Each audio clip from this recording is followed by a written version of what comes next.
Welcome back to episode 4 of the World Conquest speedrun, where we're going to conquer all of Calradia as Frederick the Great. In the previous episode, we reached Clan Tier 4, declared a war of opportunity on the Northern Empire, snatched Lycaron from them, and quickly asked for peace so that we can take a moment to stabilize our conquest. Let's take stock of where we're at. We need another 1300 renown to reach Clan Tier 5, which would give us more party size for our main party as well as companion-led parties. Because we started with Empire culture and Lycaron is an Empire town, we don't have a huge loyalty hit to deal with. If the culture of the owner does not match the townspeople's culture, you get a -3 loyalty per day debuff to deal with, oftentimes leading to rebellions. On top of that, we place an Empire culture governor to give us a +1 to loyalty. We will dive deeper into running the town shortly, but first let's finish up our recap. We have 2 companion parties running around, but we have room for another, which we will do shortly. We can hire another companion if we come across one with an intelligence build, but it's not imperative right now. We have a fair bit of prisoners to convert, but we will leave them for now, as you will see why soon. We start with a healthy garrison of 83, many of which are archers. Not much adjustment needed here. For our main character, we are pretty much at level 24 and all skills are looking great with the exception of scouting. This skill has been brutal for us, and I think the only way to fix this for the next time would be to take some scouting points from the main character creation screen and start with some levels into scouting. Starting from level 1 is just too slow. We also need to start working on leadership soon, which we can do if we decide to start our own kingdom by calling our companions into an army. Now for the biggest decision of this playthrough, to start our kingdom or hold off for now. To help us with this, we're going to use a technique I learned in my sales career that helped me tremendously, the Ben Franklin close. Basically, we list the pros and cons separately and evaluate which makes the most sense for our situation. Let's start with forming our kingdom immediately.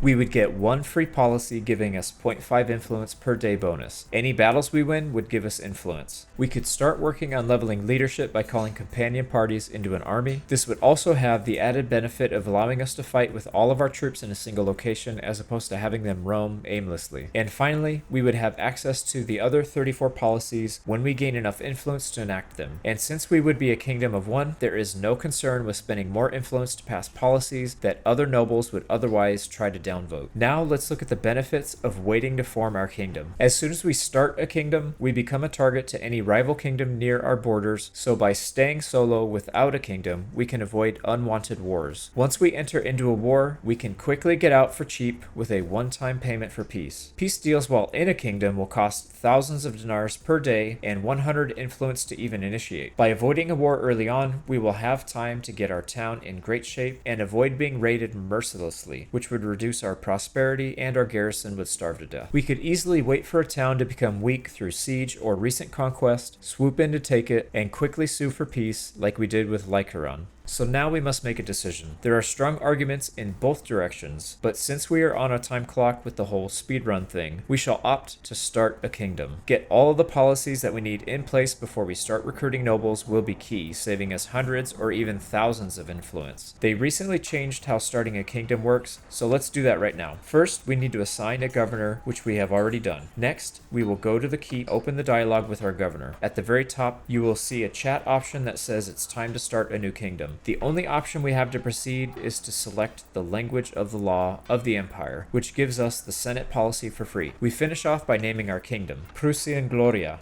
These pesky rebels from Sargo still hate us, but it shouldn't be an issue. Now let's do a deep dive into the policies. I will be making a complete guide for kingdom policies at some point, but I will show you my top 10 must-haves for this playthrough right here, right now. It used to be the case that starting a kingdom would give 4 free policies that we could pick which ones we wanted. With that no longer being the case, we must be careful which to pick first. We start with the influence policies, grabbing the biggest gains first. This will allow us to enact all 10 quickly and have enough influence left over to declare war and peace. Next are the loyalty increase policies, which make a tremendous difference to the town's output. Imperial towns also give +1 prosperity, which is a huge bonus. Once we get above 75 loyalty, the town has a bonus to construction speed and taxes, so we need to get to 100 loyalty ASAP. Next, we pick up another militia increase policy, which will come in handy for defending the town. There is a security increase policy which helps when we first take a town, allowing us to get to 100 faster and maximizing our loyalty. Finally, we take the party size increase with Royal Guards, allowing us to field an extra 60 troops. There are more policies we will pick up later, but these are the priority. Looking at our rival kingdoms, we see most of them are at war, which should buy us some time. Our military is tiny compared to theirs, so we need to work on this before we can go to war. For the next step, we need to figure out the best way to farm influence to get our policies online quickly. To do this, we will drop off all of our troops, inventory, and prisoners, and go farm looters as a solo party once again. The influence gain is similar to renown gain, so we can increase the gain exponentially by being heavily outnumbered. We also take some crafting materials and crafted weapons with us so we can make some cash along the way. We will need to maintain a high balance in order to attract other nobles to our cause and be able to afford expensive peace deals, which are sure to come. Before we head out, let's straighten out our build order for the town. We have nearly 20,000 dinars in reserve to help speed up the buildings. Food is the priority first, so we build the orchard. Take notice of the town's statistics as they will be relevant later once we get all the key metrics up to 100. While making our way down towards Asteroid Lands once more, we stumble across a huge pack of looters. They will make the perfect meal to satisfy our influence hunger. First, let's take our level 200 bow perk, which we take Renowned Archer for the increase in morale and decrease in archer cost. Ideally, we would want to find more groups of looters to string along, but we are in the Empire territory, which is a high traffic area, and we don't want other nobles taking our hard work. Like before, we down only enough looters to get them to run, then stop to preserve our gains in the follow-up fights. 12 Renown and 12 Influence is a decent gain, but we can milk this even more. The second battle produces another 10 Influence,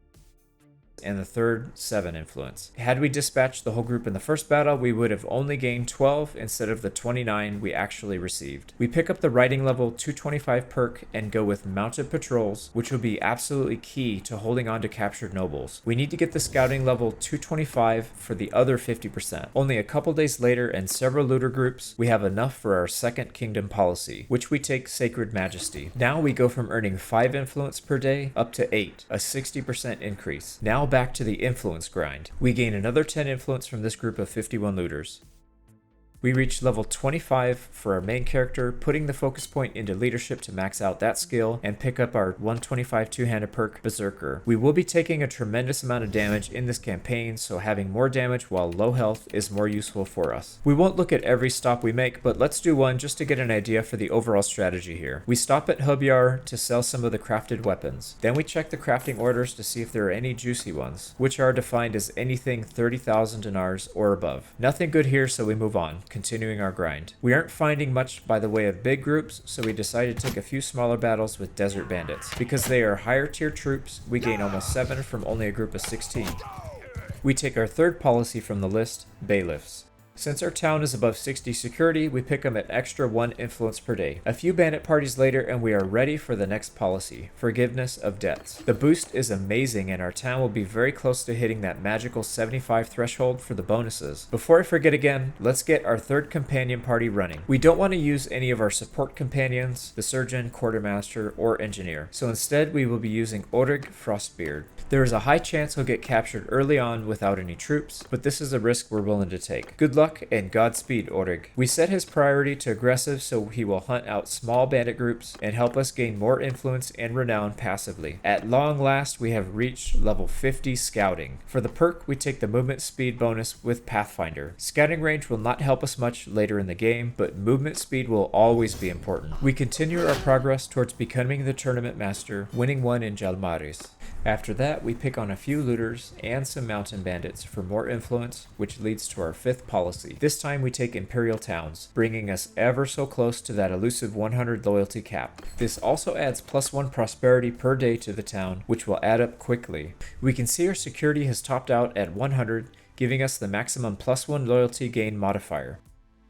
Checking in on Orig Frostbeard, we can see he has picked up a nearly full party size. Well done, sir. You make the Sturgian people proud. We fast forward a bit through more of the same, picking up level 26. We put a point into crossbow, which may seem odd, but it recently came to light that the reload speed from level 50 crossbow also works for bow reload. I have not tested it yet, but we have to at least give it a shot. Not long after, we arrive back in our home, Lycaron. After picking up our troops, equipment, and prisoners, we call the other companion parties and begin our rampage. The first couple of battles for a new kingdom are crucial, and any mistakes can lead to us going back back to square one with absolutely nothing. We pick up level 50 leadership perk and take Stout Defender for the increased recruiting rate for higher tier prisoners. At this point, we are looking for another war of opportunity, which we find in the north. Both Western and Northern empires are going at it, which means there should be a chance for us to swoop in and take a fief when they're both exhausted from battles. I apologize for not having the setup to the siege, but as you can see, something happened to my recording. There was a massive battle at Amitatis, and both armies were effectively out of action for a while, so we went slightly east to take a castle in their downtime. We declared war on the north and commenced the siege. They are heavily outnumbered, and this should be an easy battle. However, we must take care not to lose too many troops because we will most likely need to defend it shortly after. Because the garrison is so light, the defenders are stretched thin, allowing us to easily scale the walls first.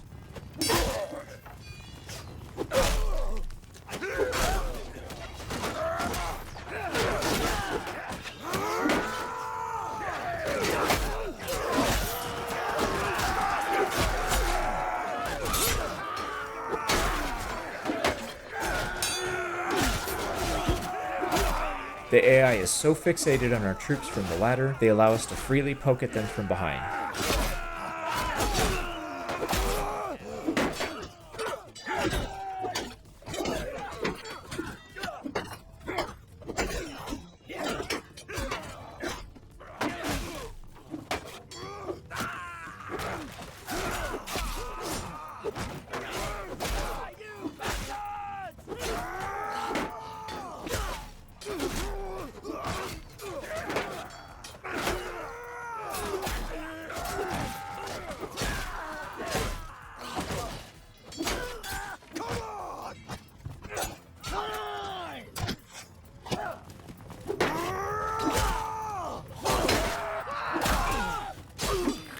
We must fight our way through the defenders to reach the main gate, allowing the rest of our troops to flow in easily. Although at this point, it's almost irrelevant since we are quickly dispatching the troops. We must take some caution around the enemy ranged troops since we don't have a shield, opting to allow our shields to go in first and take the brunt of the arrows and bolts.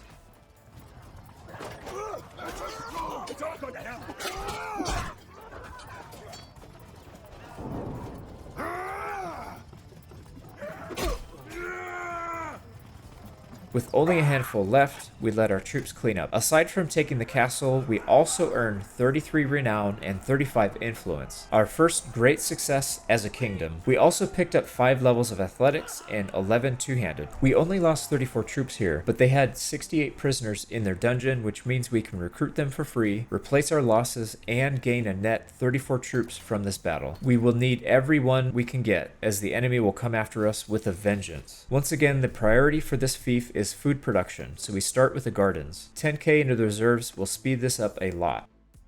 For the 125 athletics perk, we go with Surging Blow, as taking 1 less damage when we get bumped by a horse is not worth having. Our party surgeon picked up level 12, which means we get to boost up intelligence even further. Everything will go into medicine until it's capped out. Naya the healer, who is leading one of our clan parties, picked up her level 12 as well. Medicine is great for any party, but even more important, we need to field more troops, so we boost up intelligence and put the focus point into Steward. We do the same with another companion party leader, Vasilops the surgeon. We have enough influence for another policy, so we take citizens, which will give us more loyalty and militia production. Very soon we will be putting these militia to good use, so this will come in handy. For now, we are in the eye of the storm, but soon we shall feel the full intensity of the storm's wrath.